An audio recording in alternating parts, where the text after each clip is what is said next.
Hi, welcome to One More Today. I'm Sophie, your pilot into the universe of Chinese. We are going to continue our journey in learning one more Chinese expression a day. And today, yesterday, and today as well, I'm going to finish half of a poem, but it's a very well-known poem because all the maybe fourth graders in Chinese have to recite the whole thing. But this poem tells so much about life and teach you the attitude toward life so much that it's still appreciated and be relevant for today. Yesterday we talked about 离离原上草，一岁一枯荣. This phenomenon of the grass's life cycle. And I want to emphasize that 枯荣, we ended with the life cycle that you die first and then you grow, right? So it ended on a positive note. Instead of say 荣枯, that means you're going to die at the end of the year. Every year, the poet flipped it and say 枯荣, and the emphasis is on growing, on the hope, like you still have a chance next year. Okay, the main storyline of this poem is about the grass, how the grass lives its life every year in a complete life cycle. And now it's some extraordinary thing happened to the grass again. 野火烧不尽，春风吹又生. It talks about the phenomenon of the wildfire. Wildfire cannot burn it, completely wipe it out, because you will see next year when the spring comes, when the wind blows in the spring, under the wind blow, it's going to be born again. That's how life works for grass. Even if it live and die in 1 year, it will continue for the next year. Even if it it was burned up by the wildfire, life continues the next spring. Isn't that some message for all of us, even in 2023? Okay, so one by one, a lot of characters. I hope to finish it fast, but because it's such a significant poem in Chinese education for Chinese themselves, and it forms, I believe the message in this poem forms the young minds, and I like this message, so I like to share a little bit more in detail. Okay, yeah, we have I translate as wild, but actually in Chinese ancient world understanding, we construct the world of, we have the town or the people cluster, and then the suburb, and then we have wild, the third layer. So there are some distance, quantifiable measurement of what that region is called. So from a human habit point of view, so this is your town, and then we have jiao, kind of suburb, and after a certain mileage afterwards, it's going to be considered, that's still you're still reachable. You can still get there if you want to, but it's not that close to your habitat. Okay, so that's 野, and 野 came from this 里 plus 玉. 里 came from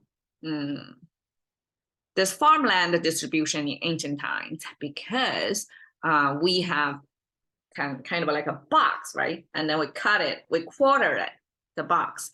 That's small parcels of land distributed among different households. That's how, everybody have their land piece to work on. And labor-intensive farming was the practice back then. And still today, it's a small piece of land every family owns and operates themselves on a small scale.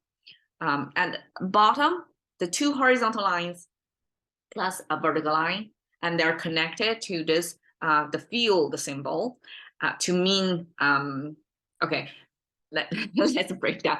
The box with crosses in the middle means farm field, right? Small piece of land. And the bottom means soil. So the first line is the ground level.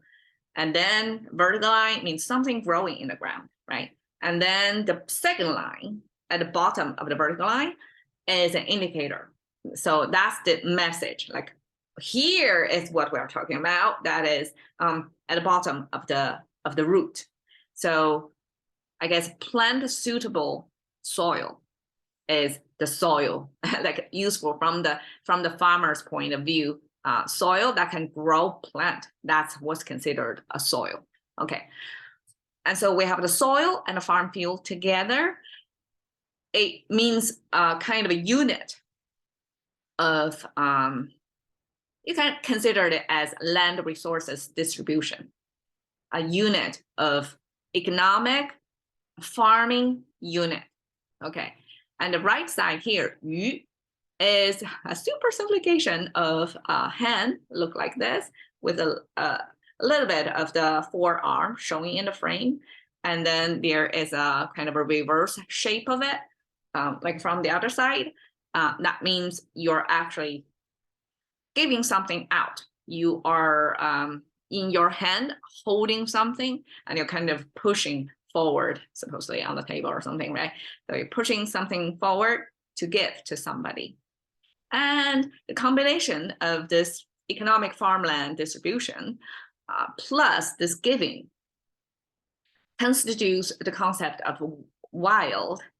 We translate as wild, but like the detail, the variations of how wild it was lost in history. Like if I didn't check in a dictionary what this word originally mean, and the historical documents that related to this word, and there were scholars' definition of what's considered wild, we will, in contemporary Chinese, regard anywhere that's not human habitat as the wild. But of course, in ancient time, it was a different definition. It has a finer boundary of from the center of human habitat, how far, like what's the parameters it's considered to be this exact wild. So over here, you can still see farmland, and you can still see like a human activity over there, like a giving, right? So this suitable soil plus the farmland distribution means even if it's far away from human habitat, it's still approachable, it's still farmable. So it's still a productive unit of a food production place, even if it's not close to human habitat. So that's the ancient original meaning. But eventually it just means far away from human habitat. Okay, that's 野. 火 simply is the cone, the main body of the fire, and the two sparkles on the side that's kind of escaped from the main body of the fire. So that's a visual depiction of how the fire looks when it's burning. And 烧, I recently got a revelation of why 烧 is made up like this. Okay, it has three parts. So the fire over there, naturally, and the right side we have, you see the soil symbol again, but it's repeated 3 times. So when Chinese build a character from some other character, and if it's repeated, there are times when it's repeated twice, there are times they're repeated 3 times. And so in this case, a 3 times repetition is always on the top, there's 1, on the bottom, there are 2, right? Just visually more balanced. But besides visually, meaningfully, that means a big pile of soil, big pile of soil. And just now we talked about what's considered soil. It means plant growing place, right? It's not just any piece of land. It's soil that's farmable.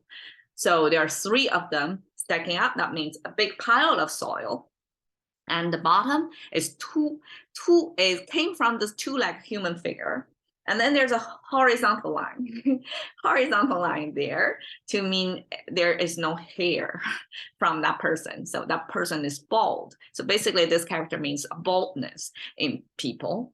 And then this baldness means plus this soil means there's nothing growing on it.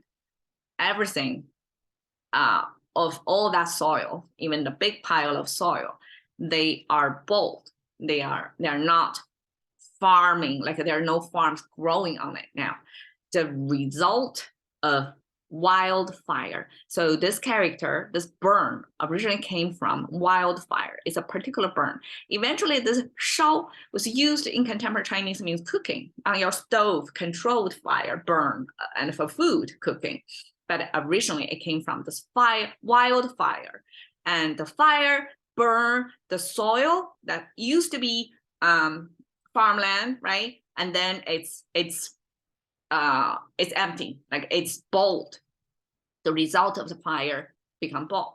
Now you see, this could be a damaging thing, right? Not necessarily. Actually, farming practice do have this controlled fire.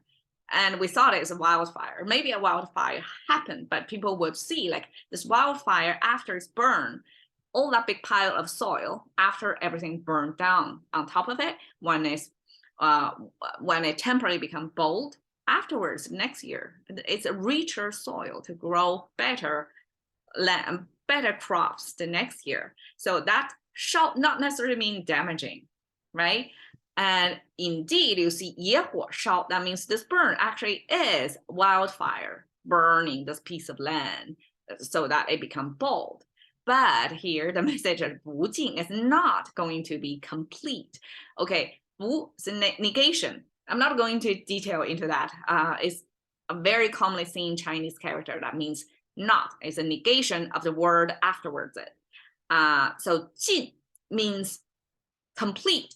Complete came from dishwashing practice. Isn't it fun? Okay, 3-finger hand symbol, holding a brush to cleaning a dish. I mean, how visual is that? And this dish cleaning, you want to make sure for the food safety, you want to make sure you clean everything thoroughly, right? So this dish cleaning significance to human health, right? I guess understood widely by ancient Chinese people. So they use this dish cleaning practice to mean you have to clean it thoroughly. So that thoroughly becomes this gong, like a completely concept. So 不尽 means it's not complete. You cannot burn everything out. And okay, so here's the next phase. 春风吹又生. 春, springtime.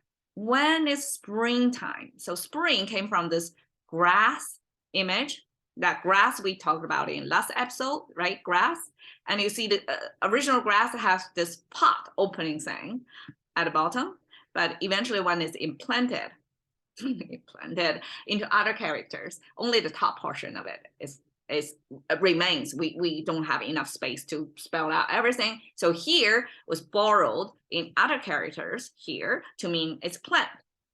And then we have the sun symbol, which is basically a sphere with a horizontal line to signify their energy coming from it. So the sun, the grass, and here this structure, this horizontal line with kind of a growing over there and shaped like this. Okay, that it's pronounced as a tun. Eventually it means to stock up, to store something. And it actually inferred from this image of this new plant growing. So the horizontal line is the ground level. And you can see the plant, the top, the tip of the plant above the ground level. It's only a tiny bit. But underneath, it already have the root like shooting down to reach far for nutrition, for it to grow, right? But the tip of it is still very small. And then you can see probably these are the roots or the new leaves, something try to break through from the ground level so that it can be airborne, right? Or air facing. But majority of the structure of the plant is still underground, only a very tiny tip.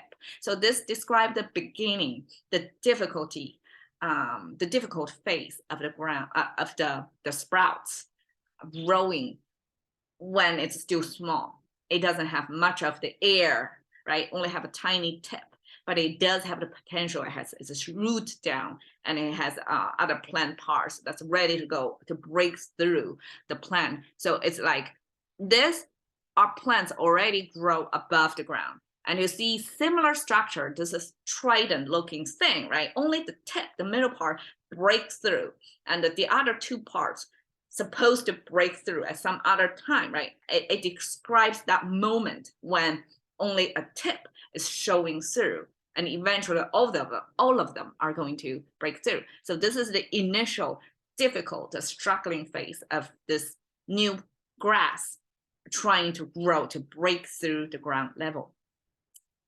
I just like my language for that. So Chun actually described this moment in a season when the grass grows, and when for a lot of year annual plant is going to be the new plant coming to the ground, right? And describe this beginning, this sprouting process, this breaking through the ground process there. And then, of course, a lot of sun beaming down to provide energy to these plants. That's the image for spring.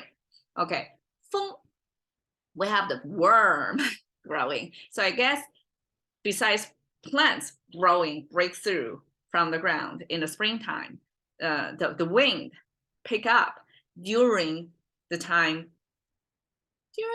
probably is somewhere around the springtime when the wind pick up, and that's concurring with the worms kind of breaking through the ground and do their worm life cycle thing. So that's the moment the worms are going to get activated.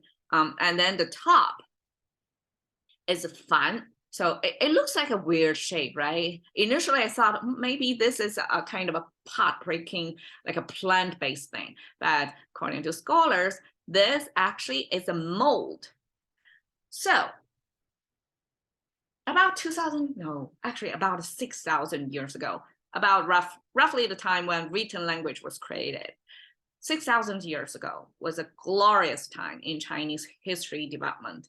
That's when people mastered the technology of casting bronze metals and making them into very elaborate utensils. I show in one of the episodes some of the things looking, and if you're interested to check out any major museums, they have a big collection of that time. It's called the Shang Dynasty, and that dynasty mastered this casting technology, and this is actually showing the casting of the metal piece, and this outer curve line is showing the mold of the cast, and then the horizontal line probably is some fluid like hot metal, supposedly, right? Hot metal going inside the cast so that it can be formed into that shape. When it cools down, they're going to retain that shape.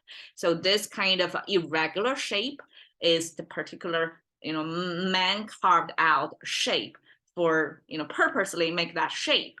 And then this is the material inside it. So basically that means a mold. And when originally it means the mold, people in later years refer that to kind of the generalization, like the general, because it's a human set mold, right? And so if something is going to operate in later on, following that mold, because that's how it's shaped, then that molding process, that shaping or molding, then becomes this standard thing. I hope you can see the relationship of the molding versus the mold becomes the standard. So then eventually this character fan means standard, like in general. Okay, so in general, this character eventually in a culture got incorporated into kind of a fortune telling or a system of describing the calendars, how things go. So fan was later on regarded as somewhat corresponding to the springtime. And we have the worms moving and the springtime signifier. So combined, they mean wind. And that's when the wind starts to pick up too. So I guess that's spring is a magical time. A lot of things are happening. You have this mold shaping thing, and that signifies the standard. So I guess of spring kind of set up the standard or the pacing for the full year. So the standardization, right, and the worm moving concur with the wind start to show on the land, because winter is kind of quiet, kind of stiff, kind of stagnant, right? Spring is the time when things start to move. Okay, so spring, wind, And below, we have this human figure, two-legged human figure. 3 strokes means the yang, kind of the air coming out from your pipe. And then we have the mouth symbol, just to give you the organ to make it sure that we're talking about coming from your mouth, the ears coming from your mouth, and that's the origin of blow. Okay, and you, we have 3-finger hand symbol. Originally, 3-finger hand symbol simply means you're handling something, right, with your hand. And eventually, this character, somewhat in history, becomes this repetition. So I guess you have to use your 3-finger hand symbol. I mean, this hand, you have to, this in particular right hand. So you have to use your right hand to do something. And it's a repeated activity, kind of like a routine. So that's why it becomes, eventually got abstracted into again, the concept of again. Okay, born, we have again the plant symbol. Now we have the early stage of the plant, right? The cluster of plant. And here is like just stand-alone plant to kind of zoom in, focus on that one particular plant. And we already know the soil symbol from here, right? The soil underneath the plant, and they're connected. And you can see the root is like part of the soil symbol. And the whole thing, like, give you the complete image of how the plants grow. It still have this root down in the soil. And that means something is come to life. That eventually becomes life. And life character eventually extended into give life, like get born. So that's why it's reborn. Here, okay, I just show you the concept in ancient Chinese of yeah, actually also kind of related to this character. And this character is about trees, right? Tall trees. So we can view tall trees or, I mean, tall trees, the trees are not grown by humans, not farming trees.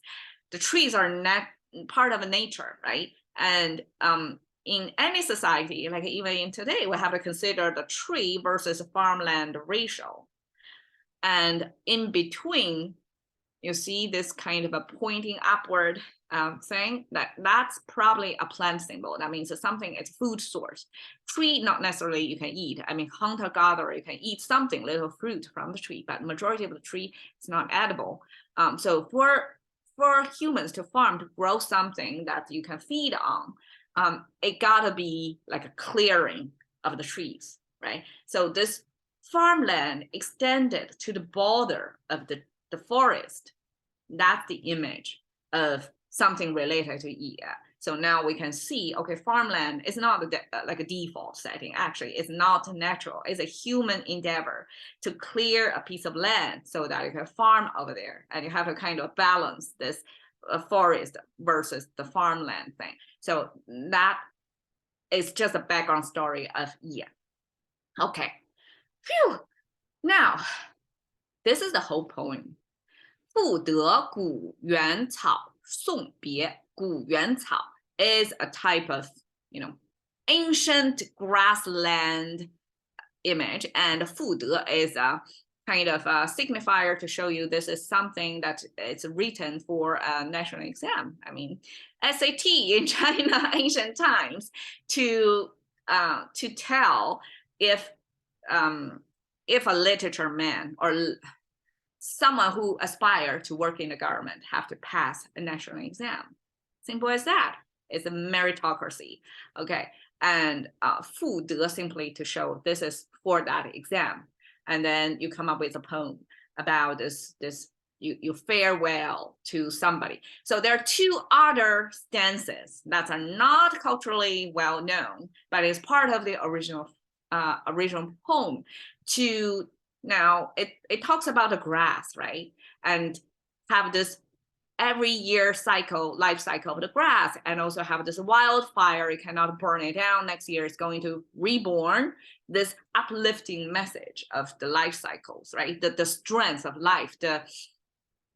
I almost want to say it's corresponding to the contemporary grit image or the concept, like nothing can break you, can burn you, to destroy you. You are going to, the next year or the springtime, you're going to spring up to come back to life again. So that's the the vitality of humans if we want to apply the grass image onto ourselves, right? And then the next two two stanzas further talks about the grass, but it's irrelevant in the context of seeing like a farewell, saying goodbye to somebody, and you see this vast piece of land, it gets more, I guess, deserted or less human trafficked natural environment land, and then you have this emotional farewell. But this is kind of standard, like 送别诗 is a type of poem in Chinese that you show your emotion to another human being, like you're seeing them off, and you make a poem for that. So nothing special about that. But the first two stanzas, by talking to grass, and we can totally put that on ourselves to show like the strength of life, that no matter wildfire or no matter if you die every year, you're gonna come back. So it's very uplifting. If you like Chinese poem, or if you get ambitious to want to go for a Chinese poem, I recommend this. 离离原上草，一岁一枯荣。野火烧不尽，春风吹又生。Try to recite that, and we can all draw our strength, our resilience, from this ancient. Well, it was composed of AD 787, so it's over 1,000 years old poem. So that for you. Catching the courtesy of Thinking by One More Day with Sophie. See you another time.